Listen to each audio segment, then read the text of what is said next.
Live షోకి తిరిగి స్వాగతం. ఏపీ రైతులు చంద్రబాబును దేవుళ్లా కొలుస్తున్నారన్న మంత్రి ప్రతిపాటి పుల్లారావు గారి వ్యాఖ్యలతో ఏకీపిస్తారా అంటే 9% మంది అవునని 91% మంది కాదంటున్నారు రైతుల పెన్షన్. శ్రీ గద్దె రామ్మోహన్ గారు తెలుగుదేశం పార్టీ సీనియర్ నేత, విజయవాడ తూర్పు నియోజకవర్గ శాసనసభ్యులు, గతంలో ఎంపీగా కూడా పనిచేసిన అనుభవశాలి. శ్రీ సంపత్ గారు కాంగ్రెస్ పార్టీ సీనియర్ నేత, మహబూబ్నగర్ జిల్లా అలంపూర్ శాసనసభ్యులు. శ్రీ విష్ణువర్ధన్ రెడ్డి గారు భారతీయ జనతా పార్టీ ఏపీ యువమోర్చా అధ్యక్షులు. ఇక శ్రీ జ్యోతుల్ నెహ్రూ గారు వైఎస్ఆర్ కాంగ్రెస్ పార్టీ శాసనసభాపక్ష ఉపనేత, తూర్పుగోదావరి జిల్లా జగ్గంపేట నియోజకవర్గంలో 3వ ఎన్నికైన శాసనసభ్యులు, వారు కూడా మంత్రులు ఉంటారు. అలాగే సీతారాం నాయక్ గారు, ప్రొఫెసర్ సీతారాం నాయక్ గారు టీఆర్ఎస్ సీనియర్ నేత, ఆయన మహబూబాబాద్ లోక్సభ సభ్యులు. ముందుగా ఏపీ శాసనసభ స్పీకర్ పైన అలాగే ఇక్కడైతే నోటీస్ ఇచ్చేశారు. అలాగే తెలంగాణలో టీడీపీ వారు ఈ టీఆర్ఎస్ ప్రభుత్వానికి వ్యతిరేకంగా స్పీకర్ మధుసూదనాచారి గారి పైన అవిశ్వాస తీర్మానం నోటీసు ఇవ్వడానికి ప్రయత్నాలు చేస్తున్నారు. సో అదే సమయంలో జగన్ కొత్త తరహాలో తాను మొత్తం అందరితోటి తనను మాట్లాడడానికి అవకాశం ఇవ్వలేదంటూ ఆయన వాకౌట్ చేస్తూ స్పీకర్ కి ఒక నమస్కారం పెట్టి సభ నుంచి వెళ్లిపోవడం, ఆయన ఎమ్మెల్యేలు సస్పెండ్ చేసిన తర్వాత వెళ్లిపోవడం, ఆ తర్వాత స్పీకర్ పై అవిశ్వాస తీర్మానం నోటీస్ అంగీకరించిన తర్వాతే ఆ చర్చకు తీసుకుంటామని చెప్పిన తర్వాతే మళ్లీ సభలోకి అడుగు పెడతామన్నారు. మరి స్పీకర్లపై అవిశ్వాస తీర్మానం పెట్టే పరిస్థితి కానీ, అట్లాగే ఈ ఎమ్మెల్యేలను సస్పెండ్ చేసిన తీరు కానీ, వీడియో విజువల్స్ మళ్లీ టీడీపీ వారు రిలీజ్ చేయడం కానీ, ఇవన్నీ కూడా. అయితే ఆశ్చర్యకరమైన విషయం ఏంటంటే మార్షల్స్ అసలు శాసనసభ ప్రాంగణంలో కూడా వైఎస్ఆర్ కాంగ్రెస్ సస్పెండ్ అయిన ఎమ్మెల్యేలు ఎవరిని ఉండడానికి కూడా వీల్లేదని కొత్త శాసనం చేసినట్లుగా చెప్తున్నారు. మొత్తం మీద ప్రజాస్వామ్య వ్యవస్థలో కొత్త పుంతలు దొక్కుతున్నటువంటి పరిణామాలపై ముందుగా ప్రొఫెసర్ గారు ఏమంటారో విందాం. సీతారాం నాయక్ గారు చెప్పండి, ఇక్కడ మీ స్పీకర్ గారు అంటే ఇక్కడ మధుసూదనాచారి గారు సస్పెన్షన్ వాళ్ళ టీడీపీ ఎమ్మెల్యేల మీద సస్పెన్షన్ ఎత్తివేయకపోవడం కానీ, వాళ్ళకి అవకాశం ఇవ్వకపోవడం మీద కానీ వాళ్ళు అవిశ్వాస తీర్మానం పెట్టబోతున్నారు. ఇక్కడ ఏపీలో కూడా అదే పరిస్థితి ఏర్పడింది. ఏమిటి ఈ రెండు పార్టీలు టీఆర్ఎస్ టీడీపీలు పరస్పర విరుద్ధమైన పార్టీలు అయినప్పటికీ కూడా ఒకే ధోరణిలో ముందుకెళ్తున్నట్లున్నాయి. మీరేమంటారు నాయక్ గారు? ఇప్పుడు కాంగ్రెస్ ఏదైనా అక్కడ ఉండి మాట్లాడేదంటే అర్థం ఉంది కానీ, మా దగ్గర తెలంగాణలో టీడీపీకి ఏ హక్కు లేదని మాట్లాడడానికి వాళ్ళు మొదటి నుంచి చెప్తా ఉన్నారు. వాళ్ళకి ఏం కావాలి? ఇప్పుడు ఏదో సమస్య కావాలి, చంద్రబాబు నాయుడు అక్కడ నుంచి ఏ సైగా చేస్తే వాళ్ళు ఇక్కడ అదే చేస్తూ కూర్చుంటారు. వేరే విషయం ఏం లేదు. మేము ఎన్నోసార్లు మాట్లాడేటప్పుడు నేను చక్కగా మీతో చెప్పాను. వాళ్ళు ఇప్పుడు పరాయి రాష్ట్రంలో ఉండేటువంటి నాయకుల ఆధీనంలో పనిచేస్తున్నటువంటి మా టీడీపీ వాళ్ళు మేము అనేక సార్లు అడిగాం, ఏ విషయం మీద మీరు స్పీకర్ను అవిశ్వాస తీర్మానం పెడుతున్నారు? మీరు ఏ తెలంగాణకు సంబంధించి ఆంధ్ర నుంచి చంద్రబాబు నాయుడు అన్యాయం చేస్తున్నటువంటి విషయాల్లో మీరు ఏదైనా మాట్లాడాలని చర్చలో అడిగినప్పుడు, ఒకవేళ మీకు స్పీకర్ ఇవ్వకపోతే మీరు అడగండి. అప్పుడు మీరు అడిగే విషయాలు అక్కడ ఏం లేవు. వాడు బెంచ్ ఎక్కుతానంటాడు, వాడు కింద దూకుతానంటాడు. ఇదేం పద్ధతి అంటే? ఇప్పుడు ప్రజాస్వామ్యంలో పనిచేస్తున్నప్పుడు చదువుకున్న వాళ్ళం, విఘ్నులం, మనల్ని అక్కడ ఆ టీవీ ఛానల్స్ పొద్దున్న లేస్తే సాయంత్రం వరకు మొత్తం ప్రజానీకం చూస్తూ ఉంది కనుక మనం కూడా కొంత క్రమశిక్షణతో ఉంటే గానీ సమాజానికి ఒక మనచే ఎన్నుకోబడ్డటువంటి నాయకులు ఈ విధమైనటువంటి కొరకు పోరాడుతూ ఉన్నారు, ఒక మంచి పద్ధతిలో వెళ్తా ఉన్నారని అనేక సమస్యలు ఉన్నాయండి. 193 ఉంది, 377 ఉంది, వాళ్ళు కాలింగ్ అటెన్షన్ ఉంది. మీకు సమస్య ఏదుందో ఆ సమస్య మీద స్పీకర్ కి అడిగి ఇవ్వకపోతే మీరు ఏదైనా మాట్లాడవచ్చు. ప్రజాస్వామ్యంలో మాట్లాడడానికి తప్పేం లేదు. మంత్రి తలసాని శ్రీనివాసరావు గారికి ఫిరాయింపుపై నోటీస్ ఇస్తే ఇంతవరకు ఎలా చర్య తీసుకోలేదు అన్నది వాళ్ళ ప్రధానమైన డిమాండ్ గా ఉంటే, మరి దాని మీద ఎందుకు స్పీకర్ స్పందించరు, ప్రభుత్వం స్పందించరు, మళ్ళీ అదేమంటే సస్పెండ్ చేస్తారు? మరి ఎట్లా ఇది పద్ధతేనా?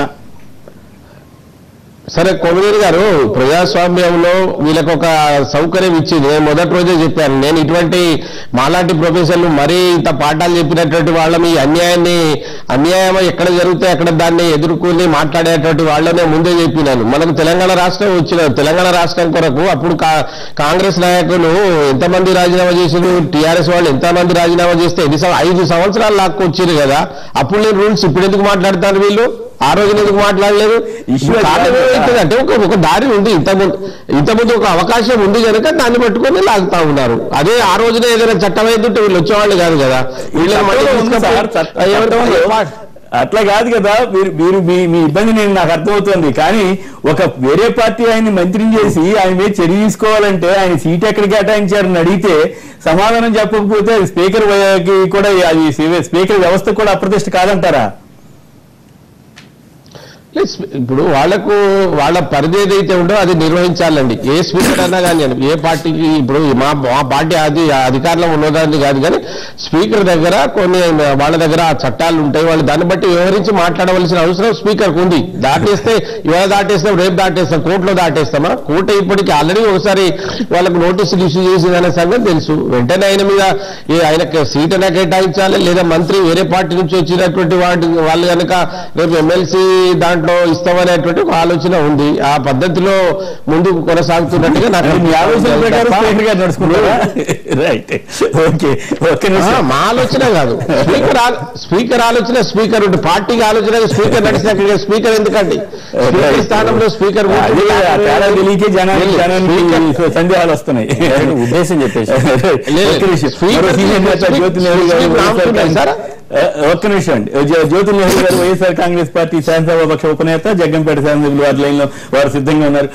నెహ్రూ గారు చెప్పండి, ఏమిటి మీరు సభ నుంచి బయటికి వెళ్ళిపోయి గ్రౌండ్ వదిలేసి వెళ్ళిపోయి ఏం సాధిస్తారు?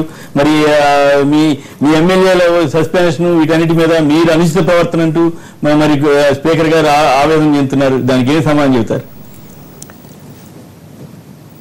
నిన్న జరిగిన సంఘటన కానీ ఈ శాసనసభ సమావేశాలు జరుగుతున్నటువంటి సందర్భంలో జరిగినటువంటి సంఘటనలు, ఈ బులెటిన్స్ రిలీజ్ చేయడం కానీ పరిస్థితి చూస్తే స్పీకర్ గారు ఆవేదన చెందుతున్నారంటే ఆయన ఆవేదన చెందడానికి కారణం ఏంటి? స్పీకర్ అనేటటువంటి వ్యక్తి సభకంతటికీ కూడా కస్టోడియన్. అంటే మమ్మల్ని సభ్యులందరినీ ఒక నమ్మకంలోకి, విశ్వాసంలోకి తీసుకోవాల్సినటువంటి అవసరం ఉంటుంది. ఆయన స్పీకర్ నుంచి ఒక వాయిస్ వస్తే దాన్ని తూచా తప్పకుండా మాకు పార్టీ పరంగా కానీ వ్యక్తిగతంగా కానీ ఇబ్బంది ఉన్నా సరే కానీ మేము పాటించాల్సినటువంటి అవసరం ఉంటుంది. ఆ నమ్మకాన్ని ఆయన కలిగించుకోవాలి. ఆ రకమైనటువంటి విధానంతో ఆయన వ్యవహరించలేదనేటటువంటి ఒక ఆలోచనతో మేము నిన్న సభ నుంచి బయటకు రావడం జరిగింది. ఎందుకంటే సభ ప్రతిపక్ష నాయకుడిగా బడ్జెట్ సమావేశాల్లో బడ్జెట్ గురించి మాట్లాడుతున్నటువంటి సందర్భంలో ఆయన మీరు 1 hour మాట్లాడండి బిఫోర్, ఎందుకంటే బిఫోర్ అన్నా కనీసం మీ పార్టీకి ఇంత టైం ఇస్తున్నాం, మనం 2.5 గంటలు కేటాయించుకున్నాం ఒకసారి. అదే సార్, ఇప్పుడు 2.5 గంటలు కేటాయిస్తా మీకు పార్టీకి బడ్జెట్ సమావేశాల్లో మాట్లాడడానికి అవకాశం వస్తుంది, దాన్ని బట్టి మీరు ఎవరెవరు మాట్లాడతారన్నది మీరు చూసుకోండి అని చెప్పేసి బిఎస్ఎం మీటింగ్లో చెప్పుకున్నటువంటి పరిస్థితి ఉంది. తర్వాత చాలా వివిధ సందర్భాల్లో మాతో చెప్పినటువంటి పరిస్థితి కూడా ఉంది. అయితే నిన్న ఆరాధ్య సడన్ మా నాయకుడు లేచి మాట్లాడుతున్నటువంటి సందర్భంలో, మాట్లాడమని చెప్పినటువంటి సందర్భంలో మీకు గంట అని చెప్పేసి అక్కడే సభలోనే గంట అని చెప్పడం. సరే, ఆ గంట కూడా ఆయన మాట్లాడుతున్నటువంటి సందర్భంలో ఎన్ని ఇంటరప్షన్స్. ఇప్పుడు ఫైనాన్స్ మినిస్టరు బడ్జెట్కి సంబంధించి సమాధానం చెప్పాల్సినటువంటిది, ఏదైనా ప్రతిపక్ష నాయకుడు మాట్లాడుతున్నప్పుడు ఆ అంశం ప్రాధాన్యత ఉన్నట్టయితే ఆయన లేచి ఆయన ఇంటరప్షన్ అవ్వచ్చు, దాని క్లారిఫికేషన్ చెప్పొచ్చు. అది కూడా ఏదైనా కొద్ది సందర్భాల్లో, లేదంటే పాయింట్ నోట్ చేసుకుని ఆయన సమాధానం చెప్పేటప్పుడు చెప్పడం అన్నది మనకు సభా సంప్రదాయాలు. ఇక్కడ ఆ రకంగా కాకుండా 6 వ్యక్తులు ట్రెజరీ బెంచ్ నుంచి మంత్రులు అవనివ్వండి, శాసనసభ్యులు అవనివ్వండి, ఇంటరప్షన్ అన్నది వచ్చిన తర్వాత సభ ఎలా ఉంటుందో మీకు నాకు తెలియదేం కాదు. ఆ ఇంటరప్షన్స్ ఇచ్చేటటువంటి విధానాన్ని ఎన్నోసార్లు మేము స్పీకర్ గారిని వినియోగించుకునేటువంటి సందర్భాలు ఉన్నాయి, పర్సనల్గా కానీ సభలో కానీ. ఆ ఇంటరప్షన్స్ లేకుండా, ఎందుకంటే మేము చెప్పేటటువంటి సబ్జెక్ట్ని డివేట్ అవ్వకుండా సభకు నేను చెప్పగలగాలి, అవకాశాన్ని ఇవ్వాలి. అటువంటి సందర్భంలో నిన్న జరిగినటువంటి సందర్భం అయితే మా నాయకుడు నాకు కంక్లూజన్ చేయడానికి ఒక 5 నిమిషాలు టైం ఇవ్వండి అని చెప్పేసి కూడా ఆయన అడగడమే కాకుండా ప్రత్యక్షంగా నేను పోయి అడిగినటువంటి సందర్భం ఉంది. 5 నిమిషాలు టైం ఇవ్వండి, కంక్లూజన్ అయిపోతుంది. ఇప్పుడు మా 2.5 గంటల సమయాన్ని గంట చేసేసి ఇదేం కొంప మునిగిపోయేదేమో సార్, ఇంకొక రోజు ఎక్స్టెండ్ చేసుకుంటాం. గంటసేపు ఖాళీగా కూర్చున్నారు అందరూ, గంటసేపు ఖాళీగా కూర్చోవడం, తర్వాత చెప్పడానికి సమాధానాలు లేక రకరకాలుగా అందరితోటి మాట్లాడించడం, టైం మాత్రం ఈ స్పీకర్ గారు కొత్త ట్రెండ్ క్రియేట్ చేసింది ఏంటంటే మీరంతా వెళ్ళలో ఉన్నప్పుడు అదే అసలు మనం ఎక్కడైనా సరే మన శాసనసభ ఏర్పడ్డ దగ్గర నుంచి కానీ ఇంకా వ్యవస్థ ఏర్పడ్డ దగ్గర నుంచి కానీ ఏ శాసనసభలో అయినా సరే సభ ఆర్డర్లో లేనప్పుడు దాని ఆర్డర్లో పెట్టేటటువంటి పరిస్థితి ఉంటుంది. అంతకంటే మించిపోతే ఎగ్జామ్ చేసి తర్వాత మాట్లాడి పార్టీలో స్పీకర్ వైపు వ్యవస్థ వైపు లోపాలు ఉన్నాయని ఆ లోపాలని భరించలేక బయటికి వెళ్ళిపోయి మీరేం సాధిస్తారు. అదే అదే అదే మేము ఆ లోపాలను భరించలేక సభలో మేము ప్రజల తరపున మాట్లాడడానికి అవకాశం ఉన్నటువంటి సందర్భంలో మేము బయటకు వచ్చి ఒక పక్క నిష్పక్షపాతంగా ఒక సమస్య ఉత్పన్నమైనప్పుడు సభలో దానికి బాధ్యులు అందరి మీద కూడా ఆయన ఆలోచన చేయాల్సినటువంటి అవసరం ఉంటుంది. నిన్న కానీ మొన్న కానీ అటు నుంచి ట్రెజరీ బెంచ్ నుంచి మాట్లాడినటువంటి హావభావాలు కానీ ఆ బాడీ లాంగ్వేజ్ కానీ ఆ హెచ్చరికలు కానీ కూడా అట్లా టీవీలో చూసాం. అదే నేను చేయటం లేదని చెప్పలే, మీరు రోజా గారిని నోరు మూసి మరీ తీసుకొచ్చారని నోరు మూసి తీసుకురావాల్సింది కాదు కాదు ఫుటేజ్ లో రావడం అన్నది ఆవిడే అసంతకరమైన పదజాలం వాడుతుంటే నోరు మూసి తీసుకురావడం కాదు. మనం హద్దులు దాటి వెళ్ళకూడదు అనేటటువంటి ఆలోచనతోటి ఒక సభలో ఉన్నటువంటి సీనియర్ శాసనసభ్యుడిగా మనం వ్యవహరించాలి అని చెప్పేసి నేను ఆ రకంగా చేసిన పంటే కానీ అక్కడెక్కడ కూడా అసభ్యకరమైనటువంటి రాలే. మీరే అగ్లీ సీన్స్ లో ఉన్నారని చెప్పి రాశారు. మీరంటే నాట్ యూ పర్సనలీ. నేను చేసినా నా పార్టీ చేసినా అది బాధ్యులు ఖచ్చితంగా బాధ్యత నేను తీసుకోవాల్సినటువంటి అవసరం ఉంటుంది. బాధ్యతల నుంచి పారిపోయేటటువంటి మనిషిని మాత్రం కాదు. ఇక్కడ చూసేటప్పుడు ఇటు యనమండూరు సభ్యుల్ని నిన్న చేశారు సార్. మొన్న మాట్లాడినటువంటి మాటలు కనీసం ఆయన నిన్న గౌరవప్రదంగా సభలో కూర్చొని ఉభయ సభ్యుల్ని కూడా మందలించాల్సినటువంటి బాధ్యత ఉంది. మీరు నేను జరిగినటువంటి విషయం తప్పు, మీరు ఈ రకంగా మాట్లాడారు. ఇప్పుడు బెదిరిస్తారు రకరకాలు ఆ బెదిరించేటటువంటి సందర్భాన్ని కానీ ఇంకా అంతకంటే దారుణం నేను ఇందాక కదా మీరు చెప్పిందే ఆ ఇంటెన్షన్స్ అన్నాయి. 4 5 సభ ఆర్డర్లో పిడిచి ఆ మాట్లాడినటువంటి సందర్భాలు వాళ్ళు వచ్చి గందరగోళం చేస్తున్నారు, సభను నడిపించట్లేదు, ఇది తప్పు అని చెప్పినటువంటి వ్యక్తి ఎవరో ఉండరు. అందులో ఇచ్చినటువంటి వ్యక్తి కేవలం పర్సనల్ గా విమర్శించడం. స్పీకర్ మీద అవిశ్వాస తీర్మానం ముందుకు వస్తుందా అసలు పెట్టడం కరెక్ట్ అనుకుంటున్నారు అప్పుడే 1 year లోపే? అంటే ఇక్కడ ఈ 3 శాసనసభలు జరిగే ఈ 1 year లోపల కూడా నిష్పక్ష ధోరణితోటి స్పీకర్ గారు వ్యవహరించట్లేదు అనేటటువంటిది ప్రజా విదితం. దాన్ని మా సైడ్ నుంచి మేము ఖచ్చితంగా మా బాధని ఆవేదనని అర్థం వ్యక్తపరచాలి అనుకున్నప్పుడు ఇంకంతకంటే మాకు అవకాశం దొరకటంలే. వాస్తవాన్ని చెప్పడానికి బయటకు వచ్చి మిమ్మల్ని అభ్యర్థించడం తప్పించి ఈవేళ బడ్జెట్లో మా పార్టీ యొక్క ఉద్దేశాన్ని కానీ బడ్జెట్లో ఉన్నటువంటి లోపతోపాలను కానీ ఇవాళ మీడియా ద్వారా చెప్పుకునేటటువంటి పరిస్థితికి మేము వచ్చాం.